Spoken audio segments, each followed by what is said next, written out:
Hey, what's up? This is David from Cuban at Home. Welcome to Musicality class, and in this Musicality class we will be working with the song Que Tu Crees from Michael Blanco. I'm also going to put the exact words into the description so you can search the song for yourself while you practice the movements you're about to learn. Now, you're probably wondering, why is David not standing in front of the mirror like he usually is? Why is he facing the camera? Well, the reason for that is that with Musicality, I usually talk a little bit more in the beginning, which means there is a bit more to explain and to tell before we actually start dancing, because today you are not just going to learn some steps that you can freely use as you want. Well, parenthesis, you will be able to use the steps whenever you want. However, we will try to do steps which actually match the music. So as a result, you have to consider a few things. Number one, the choreo we learned today is actually a choreo, meaning there is a specific order to it and we need to follow it if we want everything to match to the music, okay?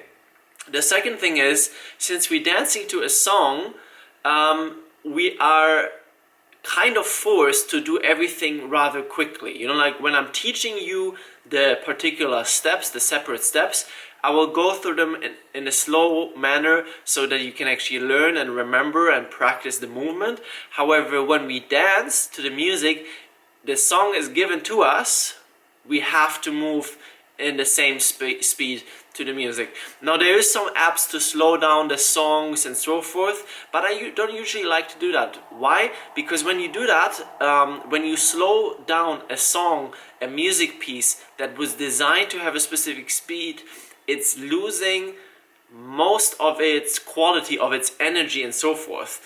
It really becomes a different piece of music altogether, and you know, there's slow songs and there's fast songs, and if you turn a fast song and just pitch it down so it's really slow, it's not the same piece of music, and we don't want that to happen because we still want to have the connection to the music. So this will be a challenge for your speed of movement as well.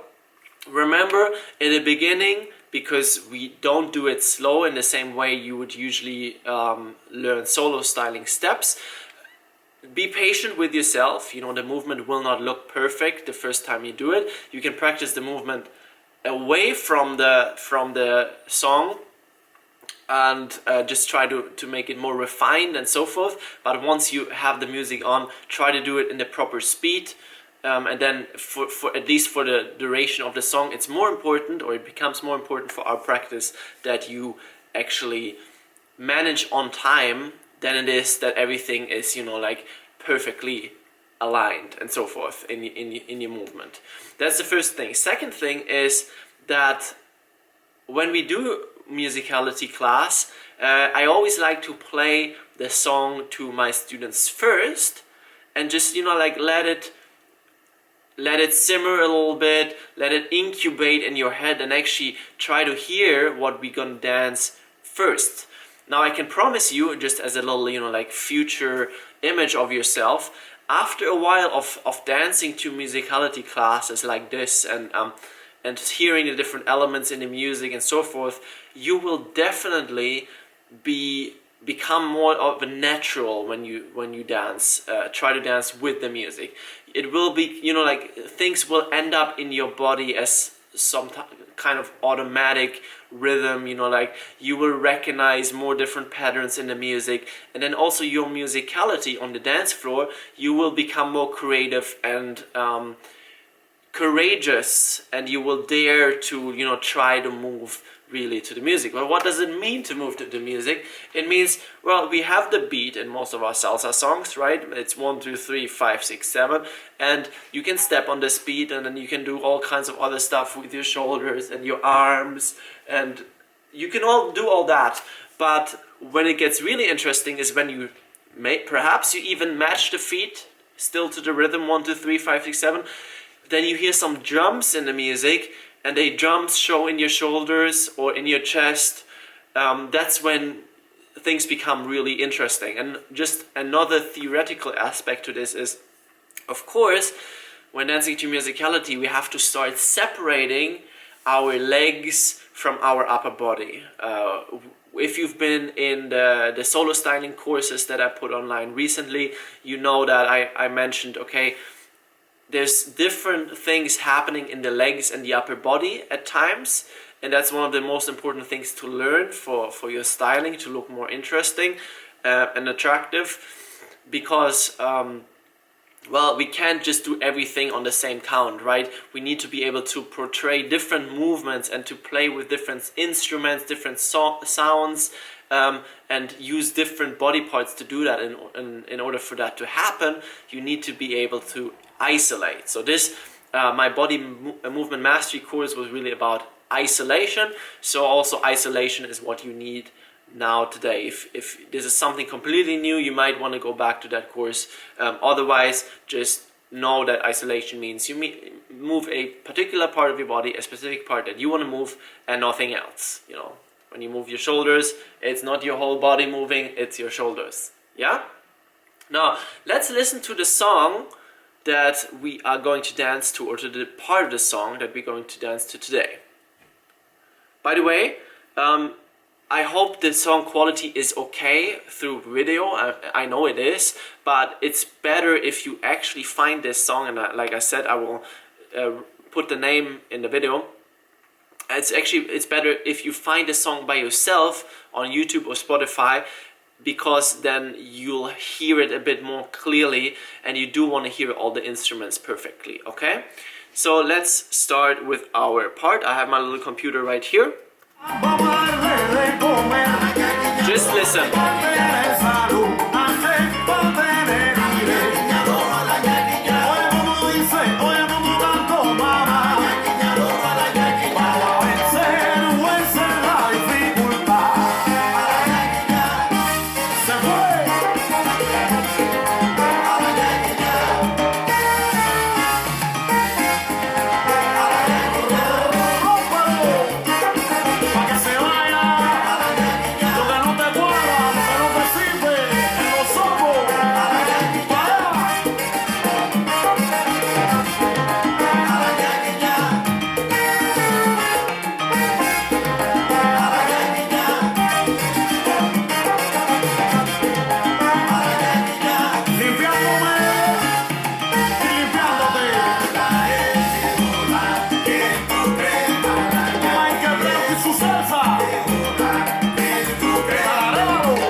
Now, this was our part. Let me just switch back a little bit. And it's obviously better if we were looking at each other in person, because usually I look at my students and I'm like, okay, what did you hear? And because this is an exercise as well, you know, like this is not just about you dancing this choreo once and then never again hearing or doing anything about your musicality. This is about you learning as well.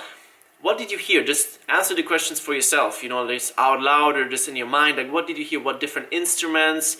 What was the mood like? What was the energy like of the music? What did you feel? You know, like, what was the journey you were taking through in your body? Well, I hope you can answer some of these questions, and that you didn't just listen to the music and were like, okay, this is salsa, I got it. 1, 2, 3, 5, 6, 7. So this is the first key to musicality, that you actually listen, that you actually hear the different instruments. And I can give you like a little just side note here.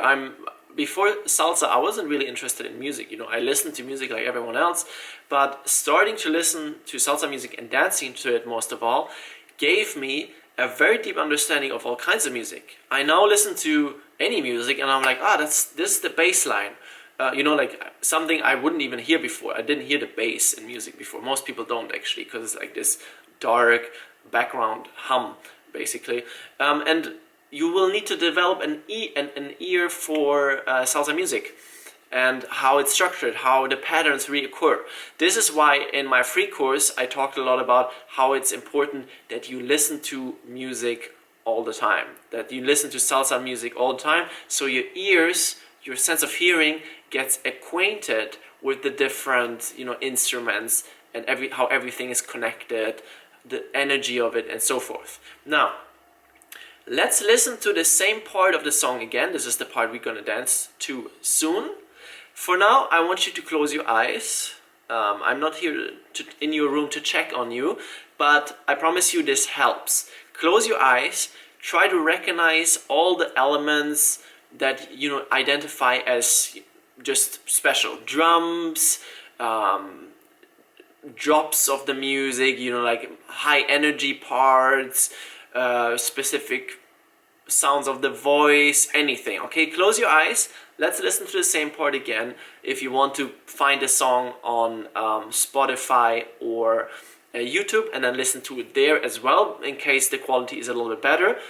Just so you know, we are starting from minute 220 of this song, Que tu crees from Michael Blanco, 220, about that, and this is where we start our choreo, and it will be going on for about 1 minute. So 220 is what you want to skip to in the song if you look for it at home. Yeah? Close your eyes, try to really focus on the different elements.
Did you hear a question for you? Answer it in your mind, answer it out loud.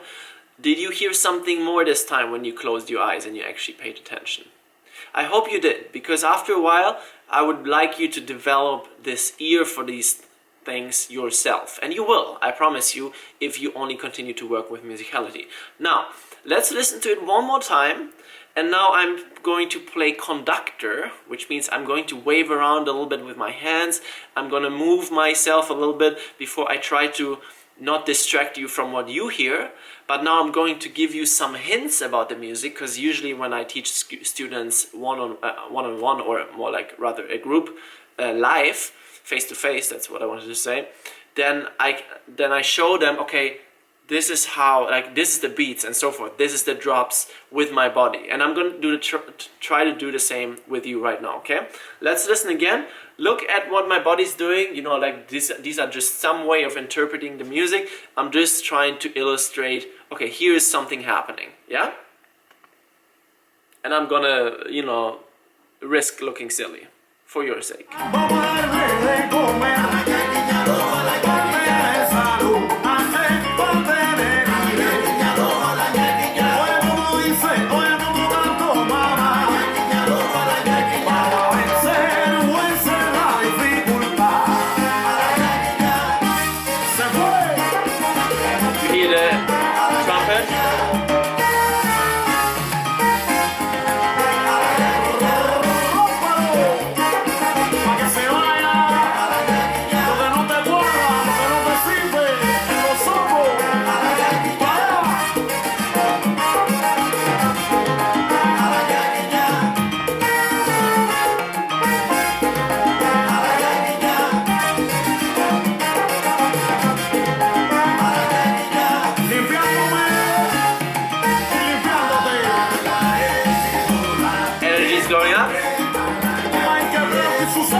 Okay, let's take it to the dance floor and put some moves in it.